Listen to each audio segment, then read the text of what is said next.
प्यारे बच्चों नमस्कार, कैसे हो आप सभी। मैं आशा करता हूं कि आप लोग बहुत ही अच्छे होंगे, स्वस्थ होंगे और आप सभी की पढ़ाई भी बहुत ही अच्छी चल रही होगी। बच्चा पार्टी आज का क्लास आप सभी बच्चों के लिए बहुत ही ज्यादा इंपॉर्टेंट है, क्योंकि आज के क्लास में हम लोग पढ़ने वाले हैं 12th क्लास के केमिस्ट्री का 70 मोस्ट इंपॉर्टेंट ऑब्जेक्टिव क्वेश्चन। और इस क्लास से बहुत सारा प्रश्न आपके एग्जाम में देखने को मिलेगा। तो बच्चों आज के क्लास को बिल्कुल ध्यान से देखिएगा और आज के क्लास में दिए जाने वाले इन सारे प्रश्नों को आप लोग अच्छे से याद भी करते चलिएगा। ओके जी, चलिए फिर क्लास को स्टार्ट करते हैं। आप लोग हमारे साथ चैट सेक्शन में आंसर को लगाते चलिएगा, जिससे कि आपको पता चलेगा कि इस 70 ऑब्जेक्टिव में आपको पहले से कितना याद था। देखिए, जिसमें कि पहला नंबर सवाल आपके सामने है, आपके फोन के स्क्रीन पर है। जरूर आंसर को चैट सेक्शन में आप लोग लगाते चलिएगा। पहला नंबर सवाल आपसे पूछा जा रहा है कि सहसंयोजक ठोस का उदाहरण है।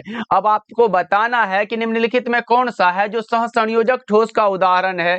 तो सबको पता होगा कि जिसमें अणु कोवेलेंट बॉन्ड के द्वारा जुड़े रहते हैं उसे हम लोग क्या कहते हैं, कोवेलेंट क्रिस्टल कहते हैं। और यही हमसे पूछा गया है। जैसे हो गया ग्रेफाइट हो गया, उसके बाद हमारा क्या होता है, हीरा हुआ, क्वार्ज हुआ, सिलिकॉन हुआ, ये सब एग्जांपल के लिए होता है बच्चा पार्टी। करेक्ट आंसर क्या होगा, ग्रेफाइट हो जाएगा, क्योंकि यही हमारा एक है जो कोवेलेंट क्रिस्टल का एग्जांपल है। सारे बच्चे याद रखोगे, बहुत इंपॉर्टेंट है। ओके चलो, दूसरा नंबर सवाल देखिए आपसे पूछा जा रहा है। लगाते चलो हमारे साथ आंसर, लास्ट में बताना कितना सही कर पाए हो। देखिए दूसरा नंबर सवाल पूछा गया है 8:8 प्रकार की पैकिंग उपस्थित है। देखो बच्चों, यहां से दो प्रश्न आता है। एक हमारा आ जाता है 8:8 वाला, उसके बाद हमारा 6:6 वाला आ जाता है। ये सब बहुत इंपॉर्टेंट है, आते हैं हर एक बार आपके बोर्ड एग्जाम में। देखो हमने बताया था अगर 8:8 वाला हो तो देखो कोऑर्डिनेशन नंबर 8 जो होता है वो बीसीसी का होता है। और बीसीसी हमारा किस में होता है, सीएचसीएल यानी कि सीजियम क्लोराइड में होता है। और एनएसीएल किस में होता है, ये हमारा एफसीसी में होता है। याद रख लो इतना आठ हो, बहुत इंपॉर्टेंट है। अगर एनएसीएल का बात हो तो 6:6 वाला लगाना, और अगर सीएचसीएल का बात हो तो 8:8 रेशियो लगाना। करेक्ट आंसर कौन सा होगा, अभी का correct answer option number B होगा। बच्चा पार्टी लगा लो और अच्छे से याद रख लो, बहुत इंपॉर्टेंट है। ओके चलो आगे बढ़ते हैं। देखो तीसरा नंबर सवाल आपसे पूछा जा रहा है कि सौर सेल बनाने के लिए उपयोग में लाया जाने वाला कौन सा पदार्थ है। सौर सेल बनाने के लिए जो उपयोग में लाया जाने वाला पदार्थ है वो हमारा सिलिकॉन होता है। कौन सा होता है बच्चों, सिलिकॉन होता है। करेक्ट आंसर क्या लगा रहे हो, ऑप्शन नंबर बी हो जाएगा। और बच्चों क्लास को सारे बच्चे लाइक करते चलना, तब पढ़ाने में एकदम बहुत मजा आ जाता है। इसलिए सारे बच्चे क्लास को लाइक कर दीजिएगा। और हमारे साथ डेली क्लास करना चाहते हो तो शाम के 6 बजे डेली क्लास भी ज्वाइन कर सकते हो आप लोग इसी चैनल पे। इसलिए सब्सक्राइब करिएगा तो ऑल नोटिफिकेशन सेट कर लीजिएगा, जिससे कि जब भी क्लास होगा तो नोटिफिकेशन आपके फोन तक चला जाएगा। देखो अब फोर्थ नंबर सवाल आपके सामने है, निम्नलिखित में कौन अक्रिस्टलीय ठोस पदार्थ है जिसका कोई निश्चित और नियमित ज्यामितीय आकृति न हो, उसे हम लोग अक्रिस्टल कहते हैं। और हमने बताया है हीरा हुआ, ग्रेफाइट हुआ, ये हमारा क्या है, क्रिस्टल है। ये कांच वाला बात हुआ ना, ये अक्रिस्टल है। यानी कि एमोर्फोस सॉलिड का एग्जांपल कौन सा है, कांच हो गया। Correct answer option number C हो जाएगा। बच्चों याद रखोगे, प्लास्टिक हुआ, रबर हुआ, ये सब अक्रिस्टल होता है। चलो आगे बढ़ते हैं बच्चों, अच्छे से क्लास को समझ के करना है, बहुत इंपॉर्टेंट क्लास है आज का। देखो पांचवा नंबर सवाल है, हीरा के एक यूनिट सेल में कार्बन परमाणुओं की संख्या कितनी होती है। हीरा के एक यूनिट सेल में कार्बन परमाणुओं की संख्या 8 होती है। कितनी होती है बच्चा पार्टी,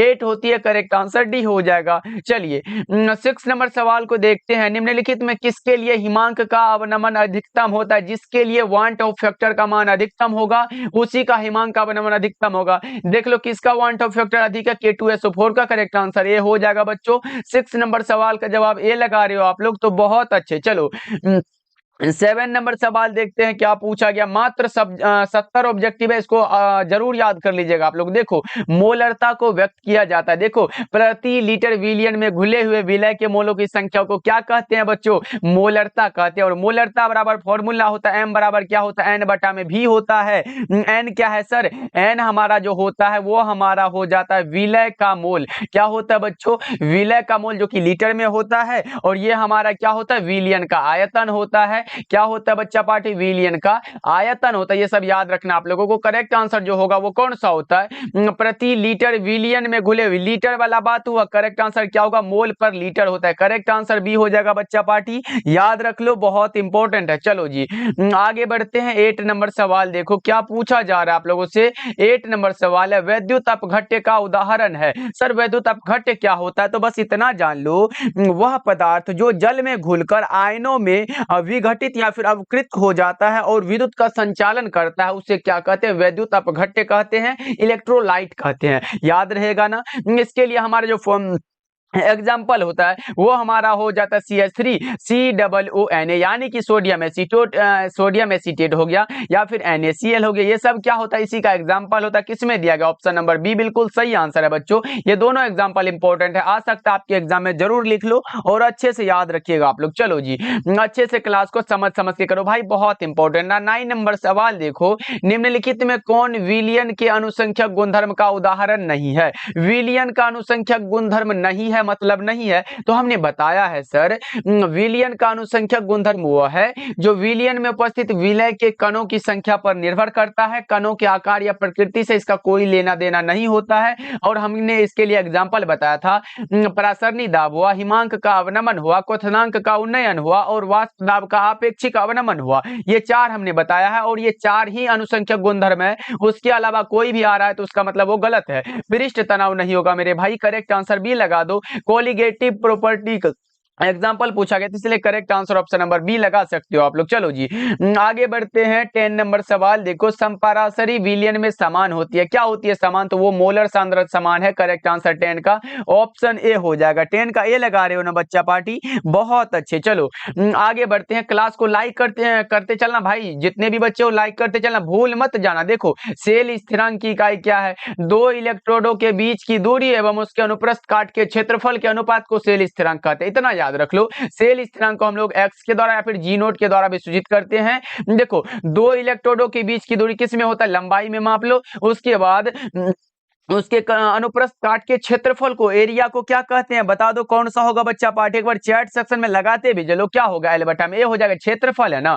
देखो इसका मात्रक पूछे, लंबाई का सेंटीमीटर में लिख दो और बटा में सेंटीमीटर स्क्वायर लिख दो। हमारा 1 सेंटीमीटर से 1 सेंटीमीटर गया तो हमारा बचा 1 सेंटीमीटर। इसको ऊपर ले गए तो सेंटीमीटर इनवर्स हो जाएगा। किस ऑप्शन में ये दिखाई दे रहा है? तो करेक्ट आंसर सी लगा दीजिए सर, बिल्कुल सही आंसर है। इसीलिए बच्चों समझ के क्लास करने में ही आपकी क्या है? भलाई है। चलो 12 नंबर सवाल देखो, किसी विलियन की चालकता समानुपाती होती है। किसी भी विलियन की चालकता समानुपाती होती है आयनों की संख्या के। किसके बच्चों?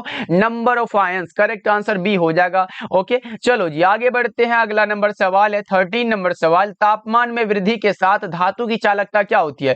तापमान में वृद्धि के साथ धातु की जो चालकता होती है वो डिक्रीज होती है। Correct answer option number B हो जाएगा। चलो आगे बढ़ते हैं। 14 नंबर सवाल देखो, किसी ताप पर एजी की चालकता, किस ताप पर एजी की चालकता सबसे अधिक होती है? तो वो 20 डिग्री सेल्सियस तापक्रम पर। Correct answer option number A हो जाएगा। ये सब आसान प्रश्न है लेकिन पूछा जाता है आपके बोर्ड एग्जाम में, इसलिए इन सारे प्रश्नों को याद करना बहुत जरूरी है। चलो 15 नंबर सवाल देखो, द्रवित सोडियम क्लोराइड के यानी कि द्रवित NaCl के विद्युत अपघटन से कैथोड पर क्या मुक्त होता है? कैथोड पर बात हो रहा है, सोडियम मुक्त होता है। सर कैथोड पर क्या मुक्त होता है बच्चों? सोडियम होता है। चलो जी आगे बढ़ते हैं। अगला नंबर सवाल आपके सामने, बता दो क्या कह रहा है, निम्न में कौन सा हैलोजन अम्ल सबसे प्रबल अपचायक होता है? अपचायक आपसे पूछ दिया गया है तो बच्चों क्या लगाओगे? 16 का करेक्ट आंसर वो हमारा हो जाता है कौन सा? HI होता है क्या? करेक्ट आंसर हमारा हाइड्रोजन आयोडाइड होता है। करेक्ट आंसर ऑप्शन सी हो जाएगा। चलो आगे बढ़ते हैं। 17 नंबर सवाल देख लो बच्चा पार्टी, क्या पूछा गया है और यह प्रश्न हमने कई बार बता चुका है, इसलिए यह प्रश्न आप लोग गलत नहीं करोगे, क्योंकि किसी अभिक्रिया का वेग समीकरण हमारा इतना दिया गया है तो अभिक्रिया की कोटि क्या होगी? तो हमने बताया है वेग समीकरण में प्रयुक्त सांद्रण पदों के घात के योगफल को क्या कहते हैं? अभिक्रिया की कोटि कहते हैं। तो देख लो A 1/2 है, उसके बाद प्लस में 1/2 है, 2 हो गया, 1 + 1 बराबर कितना? कितना होगा भाई, 2/2 हो जाएगा। देख लो कट के हमारा क्या बचा, 1 बचा। किस ऑप्शन में दिया गया, ऑप्शन नंबर डी बिल्कुल सही आंसर है। 17 का डी लगा रहे हो ना भाई, बहुत अच्छे। चलो आगे बढ़ते हैं। हम चाहते हैं कि बहुत ही कम समय में हमारे सारे भाई बहन का तैयारी एकदम बहुत ही अच्छे तरीके से हो जाए। चलो जी 18 नंबर सवाल पूछा गया, प्रथम कोटि की अभिक्रिया के लिए अर्धायु क्या होता है। किसी भी प्रथम कोटि की अभिक्रिया के लिए अर्धायु जो होता है ना, वो क्या होता है, प्रारंभिक सांद्रण पर निर्भर नहीं करता है। करेक्ट आंसर बी होगा बच्चों, याद रखोगे। ओके चलो जी आगे बढ़ते हैं। अगला नंबर सवाल देखो, 19 नंबर सवाल आपसे पूछा जा रहा है, अभिकारक अणुओं को उत्पाद में परिवर्तित होने के लिए आवश्यक न्यूनतम ऊर्जा क्या होता है। अभिकारक अणुओं में उत्पाद में परिवर्तित होने के लिए आवश्यक न्यूनतम ऊर्जा जो होता है वो हमारा सक्रियण ऊर्जा यानी कि एक्टिवेशन एनर्जी होता है। 19 नंबर सवाल का जवाब सी हो जाएगा। चलो आगे बढ़ते हैं बच्चा पार्टी। 20 नंबर सवाल हमसे पूछा जा रहा है, किसी भी पदार्थ के क्रिया करने का दर किस पर निर्भर करता है। किसी भी पदार्थ के क्रिया करने का दर निर्भर करता है एक्टिव वेट पर, एक्टिव मास पर। Correct answer option number A होगा बच्चों। लेकिन यह प्रश्न बहुत इंपॉर्टेंट है, हर एक बार आपके बोर्ड एग्जाम में देखने को मिलता है, तो भाई मेरे इन सारे प्रश्नों को जरूर याद रखोगे आप लोग। चलो आगे बढ़ते हैं। देख लो 21 नंबर सवाल आपसे पूछा जा रहा है, किसी भी अभिक्रिया में उत्प्रेरक का कार्य बताना है। किसी भी अभिक्रिया में उत्प्रेरक का जो कार्य होता है वो क्या करता है, अभिक्रिया के वेग को बढ़ाता भी है और घटाता भी है। इसलिए हम कह सकते हैं कि करेक्ट आंसर हमारा 21 का सी हो जाएगा। ओके जी चलो सारे बच्चे लगाते चलो हमारे साथ आंसर बच्चों। देखो प्रथम कोटि की अभिक्रिया के लिए वेग स्थिरांक की इकाई क्या होती है। प्रथम कोटि की अभिक्रिया के लिए आपसे पूछा गया है तो वो हमारा सेकेंड इनवर्स होता है। देखो अगर शून्य कोटि रहे वो हमारा मोल, लीटर इनवर्स, सेकेंड इनवर्स ये शून्य कोटि के लिए है। अगर पूछे मोल इनवर्स, लीटर और सेकेंड इनवर्स आए तो ये हमारा द्वितीय कोटि के लिए होता है बच्चा पार्टी, और प्रथम कोटि के लिए सेकेंड इनवर्स होता है। ये तीनों हमने बता चुका है और इस तीनों को याद रख लेते हो तो एक आपके बोर्ड एग्जाम में हर एक बार यहां से बन जाता है, इसलिए याद रखोगे आप लोग। ओके चलो आगे बढ़ते हैं। 23 नंबर सवाल देखो, किसी रासायनिक अभिक्रिया की दर क्या होती है। किसी भी रासायनिक अभिक्रिया की दर क्या होती है बच्चा पार्टी, जल्दी जल्दी से बता दो 23 नंबर सवाल का जवाब। तो वो हमारा हो जाता समय के साथ घटती है, और यह भी प्रश्न पूछा जा चुका है आपके एग्जाम में, तो जरूर याद रखोगे आप लोग। चलो जी आगे बढ़ते हैं। देख लो 24 नंबर सवाल है आपके सामने। ये पूछा गया है, निम्नलिखित में से किस विधि के द्वारा कोलाइडी विलयन का शोधन किया जाता है। कोलाइडी विलयन का शोधन किया जाता है किसके द्वारा, ये बताओ। तो ये अपोहन के द्वारा किया जाता है बच्चों। किसके द्वारा, अपोहन के द्वारा। 24 नंबर सवाल का जवाब सी हो जाएगा, तो याद रखोगे आप लोग। चलो आगे बढ़ते हैं। देख लो 25 नंबर सवाल आपसे पूछा गया, रासायनिक अधिशोषण में कितनी परतें होती, यानी कि how many layers are there in chemical adsorption. कौन सा होता है, केमिकल एडजॉर्प्शन में पूछा गया, एक होता है। रासायनिक अधिशोषण में कितनी परतें होती है बच्चों, याद रहेगा 1 होती है। ओके चलो आगे बढ़ते हैं। अगला नंबर सवाल देखो 26 नंबर सवाल पूछा जा रहा है, क्या भौतिक अधिशोषण में लगभग ऊष्मा उत्सर्जित होती है कितनी। भौतिक अधिशोषण पूछा गया है, फिजिकल एडजॉर्प्शन पूछा गया है, तो 20 से लेके हमारा कितना होता है 40 किलो जूल पर मोल होता है। क्या होता है बच्चा पार्टी, ये किलो जूल पर मोल में पूछा जाता है, किलो जूल पर में क्या होता है, मोल होता है। जरूर याद रखोगे आप लोग। Correct answer option number A हो जाएगा 26 का। चलो 27 नंबर सवाल देखिए, पूछा जा रहा है, टिंडल प्रभाव प्रदर्शित होता है किसके द्वारा। टिंडल प्रभाव प्रदर्शित होता है रियल सॉल्यूशन के द्वारा, ट्रू सॉल्यूशन के द्वारा, वास्तविक घोल के द्वारा बच्चों। 27 का correct answer option number A हो जाएगा। चलो जी 28 नंबर सवाल देखिए, क्या पूछा जा रहा है आप लोगों से, बताओ एंजाइम का मुख्य अवयव क्या होता है। एंजाइम का जो मुख्य अवयव होता है, the main component of enzyme is, कौन सा होगा। एंजाइम का मुख्य अवयव प्रोटीन होता है। क्या होता है बच्चों, प्रोटीन होता है। Correct answer option number A हो जाएगा। चलो आगे बढ़ते हैं। 29 नंबर सवाल देखो, पूछा जा रहा है, निम्नलिखित धातुओं में किसके निष्कर्षण में वैद्युत धातु कर्म का उपयोग होता है। निम्नलिखित में कौन सा धातु है जिसके निष्कर्षण में वैद्युत धातु कर्म का उपयोग होता है, तो वो हमारा सोडियम होता है। Correct answer option number D हो जाएगा। चलिए आगे बढ़ते हैं। 30 नंबर सवाल देखो, क्या पूछा गया, पायरोलुसाइट निम्नलिखित में किसका अयस्क है। पायरोलुसाइट जो अयस्क होता है ये किसका अयस्क है, ये आप बताओगे क्या, जल्दी से बता दो। तो वो हमारा हो जाता है मैग्नीज का। देखो पायरोलुसाइट का अगर सूत्र की बात करें ना मेरे भाई, वो क्या होता है आप लोग लगा दो, MnO2 होता है। क्या होता है यहाँ पे Mn, एक बार हमारा ऐसे करके होता है MnO2 होता है। देख लो हमें पता चलता भाई मैग्नीज है, Mn दिया गया मैग्नीज है, correct answer option number B हो जाएगा। चलो आगे बढ़ते हैं। 31 नंबर सवाल देखो पूछा जा रहा है क्या, खनिज जिससे धातु का निष्कर्षण होता है उसे क्या कहा जाता है।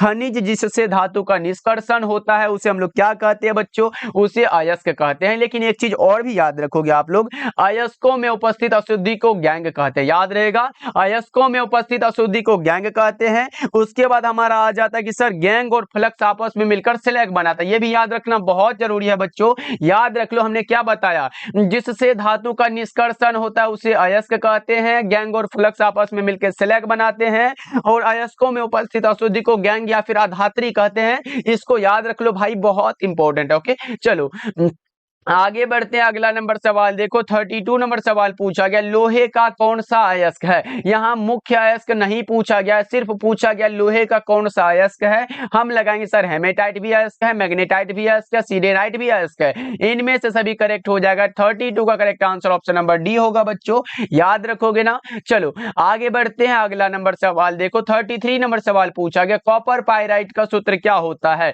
कॉपर का हमारा Cu होता है और कॉपर पायराइट CuFeS2 होता है बच्चों। 33 नंबर सवाल का जवाब करेक्ट आंसर बी हो जाएगा, कॉपर पायराइट है, याद रखोगे बहुत इंपॉर्टेंट है। एक बार ऐसा आया था भाई नाइट्रिक एसिड का क्या होता है, सल्फ्यूरिक एसिड का क्या होता है, ये सब पूछा जाता है भाई।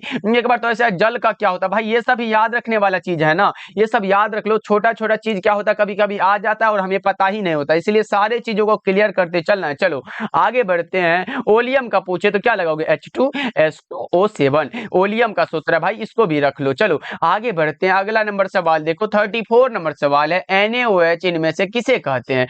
NaOH जो कहते हैं वो कॉस्टिक सोडा को कहते हैं। क्या कहते हैं बच्चों, NaOH किसे कहते हैं, कॉस्टिक सोडा को कहते हैं। 34 का ए लगा रहे हो ना, बहुत अच्छे। चलो आगे बढ़ते हैं। अगला नंबर सवाल देखो 35 नंबर सवाल पूछा गया है, सल्फाइड अयस्कों का सांद्रण किया जाता है किसके द्वारा। सल्फाइड अयस्कों का सांद्रण जो किया जाता है वो किसके द्वारा बच्चों, लगा दो, वो हमारा होता है फेन उत्प्लावन विधि के द्वारा। सल्फाइड अयस्कों का सांद्रण किया जाता है फेन उत्प्लावन विधि यानी कि फ्लोटेशन मेथड के द्वारा। चलो आगे बढ़ते हैं। 36 नंबर सवाल देखो बच्चों क्या पूछा जा रहा है आप लोगों से, निम्नलिखित में कौन नाइट्रोजन का ऑक्साइड, देखो नाइट्रोजन का ऑक्साइड हंसाने वाला गैस है तो वो हमारा N2O होता है, जिसे हम लोग नाइट्रस ऑक्साइड कहते हैं। करेक्ट आंसर बी होगा बच्चों, याद रखिएगा बहुत इंपॉर्टेंट प्रश्न है, अब की बार भी ये आपके एग्जाम में पूछा गया था इसलिए हमने इसको सिलेक्ट किया। चलो 37 नंबर सवाल देखिए क्या पूछा जा रहा है बच्चों, निम्नलिखित में किस यौगिक का शून्य द्विध्रुव आघूर्ण है। निम्नलिखित में कौन सा यौगिक है जिसका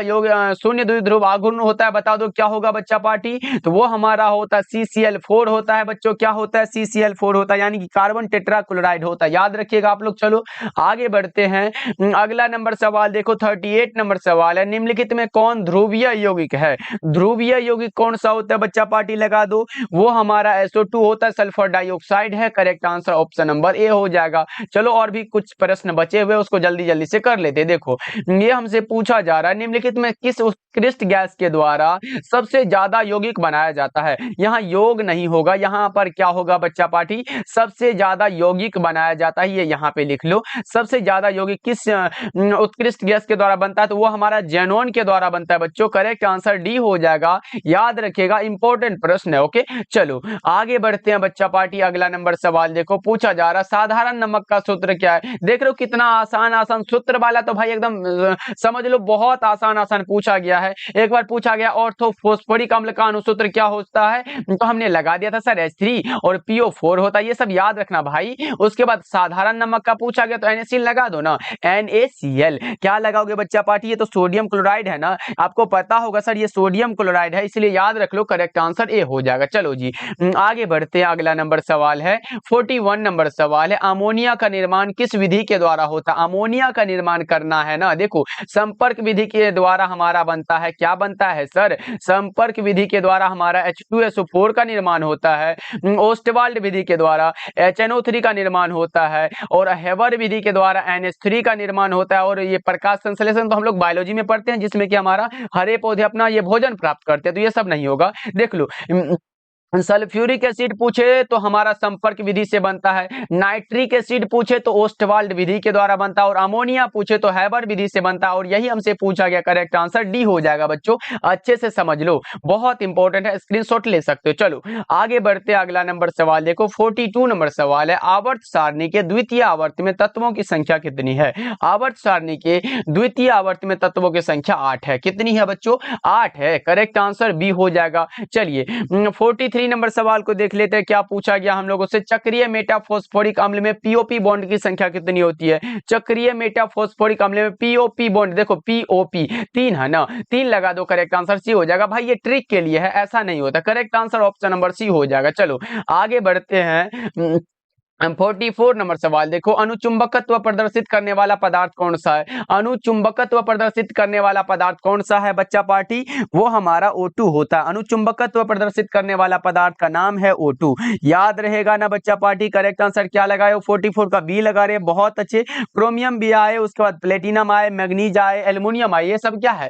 अनुचुंबकत्व प्रदर्शित करता है। चलो आगे बढ़ते हैं बच्चों, अगला नंबर सवाल देखो, 45 नंबर सवाल पूछा गया है, निम्नलिखित में सिर्फ एक ही ऑक्सी अम्ल बनाता है, निम्नलिखित में कौन है जो सिर्फ एक ही ऑक्सी अम्ल को बनाता है? तो उसका नाम जल्दी जल्दी से आप लोग चैट सेक्शन में बता दो बच्चा पार्टी, क्या होगा इसका सही जवाब? आपका आंसर आना चाहिए, चैट सेक्शन में बता दो। तो आप लगाओ सर, क्या लगा रहे हो? 45 का, बहुत अच्छे, फ्लोरीन होता है, correct answer option number A को लगा रहे हो ना, बहुत अच्छे। चलो आगे बढ़ते हैं बच्चा पार्टी, क्लास को अभी तक आप लोगों ने लाइक नहीं किया तो सारे बच्चे एक बार क्लास को लाइक कर लेना। चलो उसके बाद आपको व्हाट्सएप ग्रुप में ज्वाइन होना है, तो क्या करोगे, इस नंबर पे मैसेज करिएगा, आपको एक लिंक भेज दिया जाएगा, किस नंबर पे? 70 70 82 16 82 16 85, इस पे मैसेज करिएगा, आपको व्हाट्सएप ग्रुप में ज्वाइन कर दिया जाएगा। चलो अब देखो, हमारा पूछा गया निम्न में किस धातु की ऑक्सीकरण अवस्था एक से अधिक होती है? तो वो हमारा लोहा का होता है। सर कैसे होता है? देखो अगर FeO की बात करें तो FeO का +2 ऑक्सीकरण अवस्था है, लेकिन उसी जगह हमारा Fe2O3 आ जाता है। क्या आता है बच्चा पार्टी? Fe2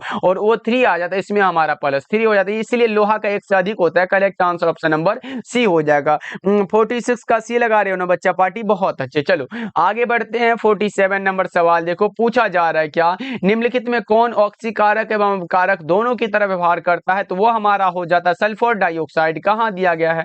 ऑप्शन सी में दिया गया, 47 का सी बिल्कुल सही आंसर है। चलो आगे बढ़ते हैं बच्चों, अगला नंबर सवाल देखो, 48 नंबर सवाल है, निम्नलिखित में कौन रंगीन होता है? देखो अगर रंगहीन बोलता तो N2O लगाते, लेकिन रंगीन पूछा गया, NO2 हो जाएगा। क्या होगा बच्चों? NO2। चलो आगे बढ़ते हैं, अगला नंबर सवाल देखो, क्या पूछा गया हम लोगों से, अगला नंबर सवाल है, ढलवा लोहा में कार्बन परमाणु की प्रतिशत मात्रा पाई जाती है कितनी? पहले तो आपको पता होगा बच्चों, ढलवा लोहा मुख्य रूप से लोहे और कार्बन का मिश्रण होता है, जिसमें कार्बन की मात्रा लगभग 2% से लेके, कितना परसेंट से? 2 से लेके 4% के बीच होती है। तो देख लो किस ऑप्शन में दिया गया, करेक्ट आंसर ए लगा लो ना, 4% हमें स्पष्ट दिया गया है, इसलिए करेक्ट आंसर ए हो जाएगा। चलो आगे बढ़ते हैं, 50 नंबर सवाल देखो, समन्वय यौगिकों के लिए सबसे पहला महत्वपूर्ण सिद्धांत किसने दिया था? वे दिए थे वर्नर साहब ने, करेक्ट आंसर सी हो जाएगा। 50 का क्या होगा बच्चों? ऑप्शन नंबर सी हो जाएगा। चलिए आगे बढ़ते हैं, 51 नंबर सवाल देखो, पूछा जा रहा है, निम्नलिखित में कौन बाइडेंटेट लिगेंड है? कौन सा है जो बाइडेंटेट लिगेंड का उदाहरण है? जल्दी जल्दी से बता दो। वो हमारा होता है एथिलीन डाइएमीन। क्या होता है बच्चों? Ethylene diamine, correct answer B हो जाएगा। चलो आगे बढ़ते हैं, अगला नंबर सवाल देखो, 52 नंबर सवाल हमसे पूछा गया है, जब एथिल ब्रोमाइड की अभिक्रिया शुष्क सिल्वर ऑक्साइड से कराई जाती है तो क्या बनता है? देखो यहां दिया गया, जब एथिल ब्रोमाइड, क्या दिया गया बच्चा पार्टी? एथिल ब्रोमाइड, यानी कि हमसे पूछा जा रहा है C2H5Br। क्या दिया गया है हमारे पास? यहाँ पे दे दिया गया, किसकी अभिक्रिया? C2, यहाँ पे लिख लो बच्चा पार्टी, हमारा जो अभिक्रिया हो रहा है वो हमारा क्या होता है? C2H5 और Br दिया गया, इससे अभिक्रिया किसका होता है? प्लस में हमारा सिल्वर का ऑक्साइड है, यानी कि सिल्वर ऑक्साइड क्या कह सकते हो? Ag2O होता है। ये क्या है? सिल्वर का ऑक्साइड है, इसकी अभिक्रिया जो कराया जाता है तो हमारा बन के आता है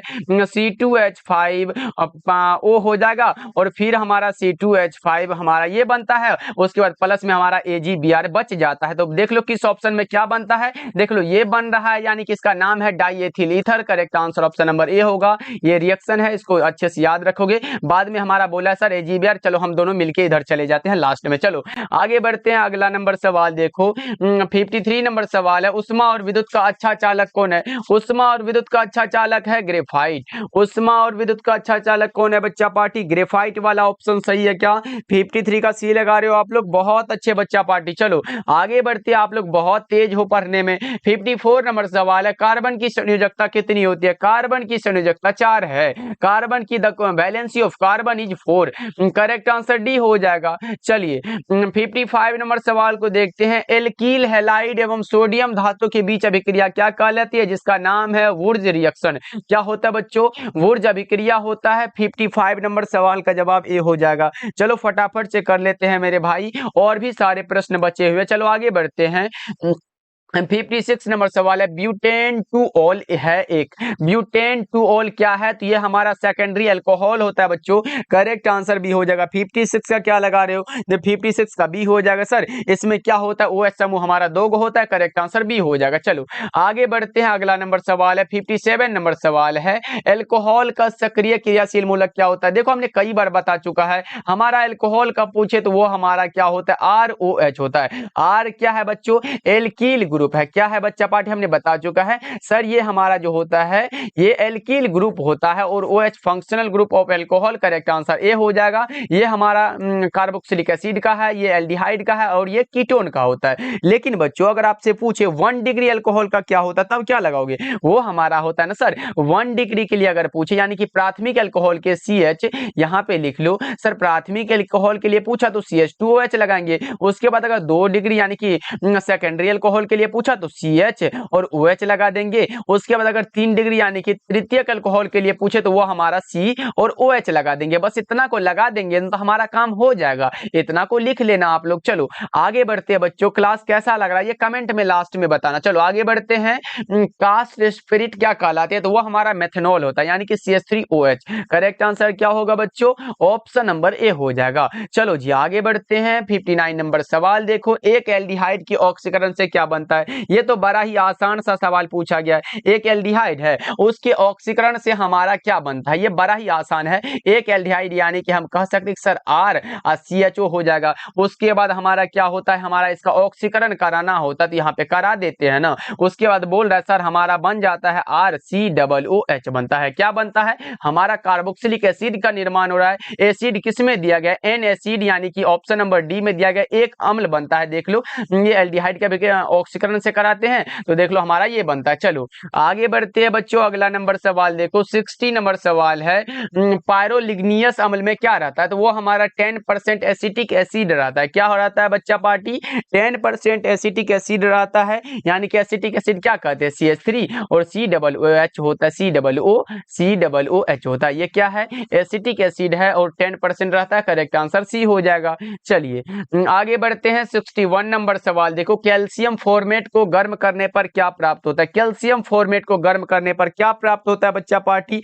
HCHO। क्या होता है? फॉर्मल्डिहाइड प्राप्त होता है। Correct answer option number A हो जाएगा। चलिए आगे बढ़ते हैं, 62 नंबर सवाल देखो, बेंजीन का सरल सूत्र क्या होता है? बहुत ही आसान प्रश्न है सर। बेंजीन का जो संरचना होता है, स्ट्रक्चर होता है, कुछ इस प्रकार का हो जाता है। हमें बनाने में बहुत मजा आता है। ऐसे करके हमारा क्या होता है? ये बेंजीन का होता है। अगर इसमें हम OH लगा देंगे तो ये हमारा फिनोल हो जाएगा, लेकिन हमसे बेंजीन पूछा गया है। ये स्ट्रक्चर क्या होता है? ये बेंजीन का होता है। करेक्ट आंसर C6H6 लगा दे रहे हो, ये भी आपका बेंजीन का ही है। या फिर C2H5OH भी होता है, लेकिन आपसे वो तो फिनोल का हो जाता है। लेकिन आपसे पूछे कि कॉपर नली से लाल तांबे की नली को गुजारा जाता है तो किसका निर्माण होता है? बेंजीन का निर्माण होता है। यानी कि हमको पूछे ये हमारा जो होता है CH double bond triple bond होता है CH, अगर इसका निर्माण हमारा क्या होता है? लाल तप्त कॉपर नली से इसको गुजारते हैं ना, कॉपर नली से गुजारते तो ये हमारा C6 और H6 बना के दे देता है। करेक्ट आंसर जो होगा वो ऑप्शन नंबर सी हो जाएगा।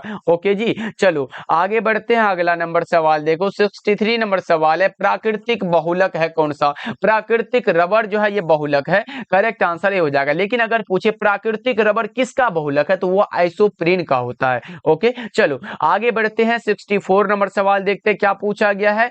फिनोल का प्रयोग किसके उत्पादन में किया जाता है? फिनोल का उत्पादन बेकेलाइट के निर्माण में होता है। करेक्ट आंसर ए हो जाएगा।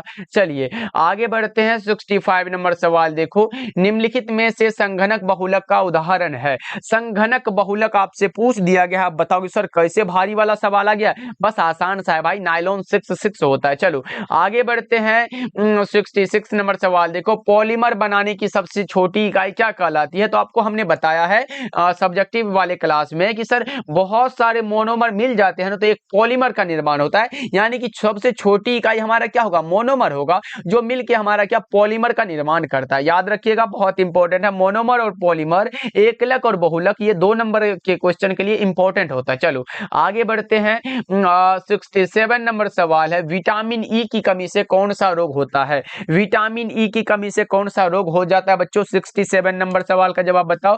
वो हमारा हो जाता है जनन क्षमता में कमी। क्या होता है बच्चा पार्टी? जनन क्षमता में कमी। करेक्ट आंसर सी हो जाएगा। चलो जी आगे बढ़ते हैं। 68 नंबर सवाल है, ग्लूकोज क्या है? ग्लूकोज हमारा मोनोसेकेराइड होता है। क्या होता है बच्चा पार्टी? ग्लूकोज का सूत्र पता है ना, C6H12O6। C6H12O6 हमारा मोनोसेकेराइड है।